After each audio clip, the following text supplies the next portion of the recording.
why is it that this one always creates connection and this one always creates disconnection?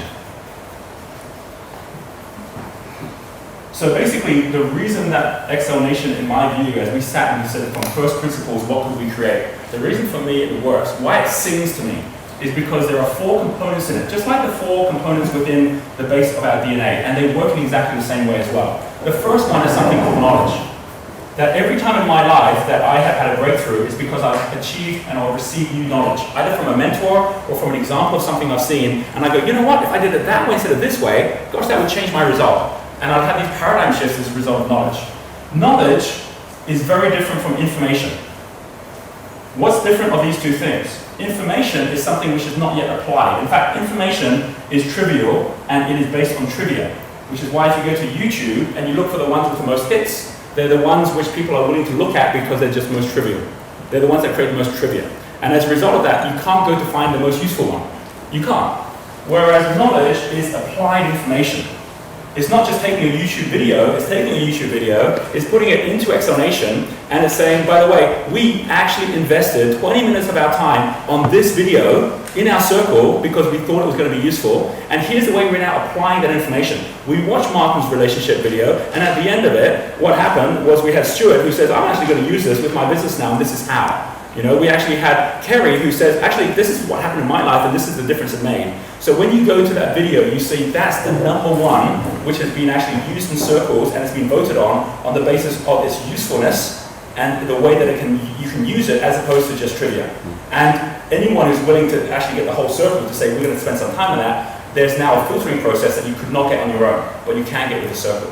So I don't even need to be in a circle and I suddenly get all of the knowledge in the world now organized from the point of view of usefulness as opposed to trivia. This is applied as opposed to trivia, and I can use that. And that's why we get mentors. They take the same information we already know, and they show you how they used it, and how now you can use it as well.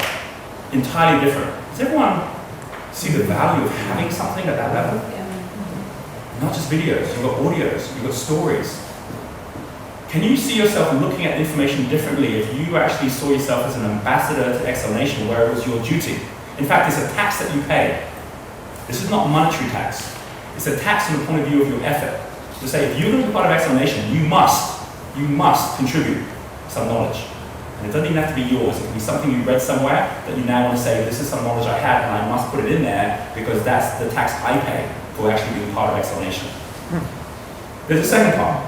The second part is something called an opportunity. The opportunity that we share with each other when you come to the Wealth Dynamics experience. You see the transformation in the room when everyone sees an opportunity is something which is of value. It's not something which is a get. It's something which is or a take. It's something which is a give. This is an offer. And it's an offer of something you have of value. Every great entrepreneur works in this way, and there's a language and there's a structure to it. So in the same way that knowledge has a structure, which is not just here's the information, but here's the information, here's who used it, here's how they're now applying it, and here's the results of that application. Opportunity is something where you're saying, here's an offer, here is the value within that offer, who is who you're offering it to, and here is what it is that you get in return by helping me. And as a result, that's very different from something called a request. Almost all social media is based on requests today, which is why we end up with all this noise of people who want stuff from us.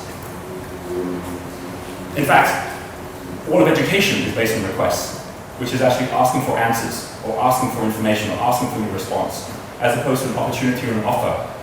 Very different to say, I need money, compared to I have an investment opportunity for an investor to give me money. Very different to say, I need a job, to say, I have a brilliant opportunity for a team who needs a very skilled person in this area to actually join their team. You end up with a result, but the opportunity always doubles and grows in size. Whereas the minute you ask someone for a request, you just took a little bit away from them. You just took away another piece of them, where now they've got another thing on their to-do list, which has nothing to do with them, but just them trying to help you. So whereas this is an offer, this concept of request is now based on lack, that there's less. The structure of this next thing works in exactly the same way, because you will find in life, you can look back and every single piece of luck you ever got, every single success you got came from taking particular knowledge, which you now understood how to apply, and then having an opportunity with others where you can bring it together. It's the what and the who. The next thing that happens, and this again is, and the internet by the way, and the media is all on this side. It's not on this side. The third is one of the biggest, which is something called a story. Stories are very different from news. News is based on novelty. So what you end up in the news is whatever is the most novel or new thing. Sometimes it's celebrity, sometimes it's something which distracts you from your life, and you always see that it's crowding the internet, it's crowding the newspapers, it's crowding everywhere, but very little of it can you actually use. Stories are based on utility, which is usefulness. So news is always something which has no roots, because the whole point of it is it's something that just happened. Whereas stories are things which are actually grounded in our history, in our myths, in the things that actually create richness in everything that we do. Very big difference to say, oh, we just planted 2,000 trees in Mumbai. That's news. On itself, it means nothing, and it's like, well, so what? It's nothing for Maya to say, you know what, Roger?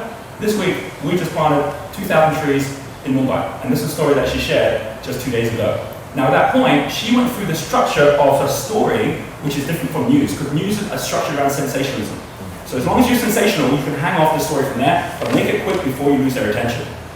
No one lost their attention when they heard from Maya, because she went through the structure of a story. A story always starts with, what's the challenge? So she says, here's what happened. Andy Steele, who runs Plant a Tree Today, got a call from Standard Chartered, who says they've got money to plant trees and they want to do it in India. There's the challenge. What then Andy did was he then said, how can I solve this with others, or what resources do I need to do it? He says, we'll call Maya up. So he calls Maya up. Maya says, yeah, I can help, but I'm going to be in Bali. But I know I'll make some calls. She calls up, she finds the Navy has got space where she can end up going and planting the trees. She finds a team to make the whole thing happen. End result, the trees get planted. You've now got a corporate who now knows what about PIXL. You've now got Plant a Tree Today, which actually has got a great success story. And you've got Maya, who's now got the whole Navy now in India involved in one of the causes that she's also involved in as well. And boom, there you have got the entire structure of a story. Just like an opportunity has a structure and a knowledge has a structure, it's all about what's my challenge, how did I go about adding resources or come up with an action plan which got me to a result, and what's the benefit of that result. If we start thinking in that way, every day we wake up thinking, what's the story I'm going to post today? From this, which is now actually the result of these two, we get the final one. The final one is something called profit. This is the measure. There's profit on both sides actually. But the difference of these two profits is this one and this one is something called financial profit, and this one is one called social profit. You measure both of them. Financial profit is based on what have I still held on to? What is it I still got? Whereas this one is based on what have we collectively now grown. Social profit you can measure on the basis of what contributions we've made, on the basis of how big our library is, on the basis of how big our market is. That's how you can measure social profit. And people have been challenged to measure social profit for the last 9 years. Financial profit, easier to measure because we've got money, so it's an accounting system already, but we're creating our own accounting system here. And you treasure what you measure. So we change what we measure, we change everything. So we say, so we can actually measure this. Why? Because then we can stop measuring this. Is financial profit important? Yes, but only for one thing, sustainability. So we'll measure it on this side to make sure that we're doing things profitably, but only for the greater cause. What we can contribute to our next generation, because they don't get our profit when we move across anyway. So what happens when we actually see these two sides is we see that they're both measured by the same thing, which is one word. And that word is a word called change. But the one on this side is change as a noun. Change as a noun is always temporary, and the government or whoever's in power can always print more, which means your change actually changes value in itself. Change on this side is a verb. The change that we can make on this planet together collectively, but only collectively if we actually start to change our focus. You can't help the poor by being poor, but you can by seeing this shift in focus. Start to see the vision of what PIXL Nation will be by seeing what it will not be. It will not be this side, it will be this side. We'll have more millionaires on this side than there will be on this side, because the people who want to buy from them will be on this side too. So you get the best of both worlds. But this is the fundamental key here, is that when you take change as a noun, it is the smallest denominator we could ever deal with. You change it as into a verb and it becomes the greatest vision that we could ever have.